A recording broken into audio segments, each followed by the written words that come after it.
কবি এরকম করছে কেন গো? তোমার দেখছিলাম তোমার রাগ হয়েছে নাকি? যাকে দেখছে সে কিছু বলছে না, আর পাশ থেকে শুধু তোমার বয়ফ্রেন্ড আছে। তুই কার সাথে কথা বলছিস তুই জানিস? না, সেটা তো জানার চেষ্টা করছি। এই তো সবে মাত্র দেখা হইলো। নাম কি গো তোমার?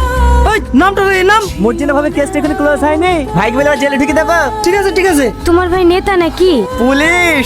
এলাকায় যদি কোনো সমস্যায় পড়ো শুধু একবার ফোন করবা, নাম্বারটা টুকে লাও। আরে লজ্জা পাচ্ছে কেন? দাও আমাকে দাও, আমি টুকে দিছি। এই তো চলে এসছে। সরি, তোমার নাম্বারটা নিয়ে নিলাম, কিছু মনে করো না। হ্যাঁ, মাঝে মাঝে ফোন দিলে ফোনটা রিসিভ করো। আচ্ছা, তুমি কি সব মেয়ের সঙ্গে এরকম ব্যবহার করো? না না, মাই দিবি। কেন জানি না, তোমাকে আমার প্রথম দেখাতেই ভালো লেগে গেছে। আবার কোনোদিন দেখা পাবো কি পাবো না, তাই মনের কথাগুলি বলেই ফেললাম। হ্যাঁ, তুমি তো দেখছি অনেক ফাস্ট। একটা মেয়েকে প্রথম দেখলে আধা ঘন্টা যেতে না যেতে তাকে প্রপোজও করে দিলে। তোমার কি মনে হয় সে মেয়েটা তোমার প্রেমে পড়ে যাবে? না, কিন্তু একই ভুল আমি বারবার করতে চাই না। ভুল মানে?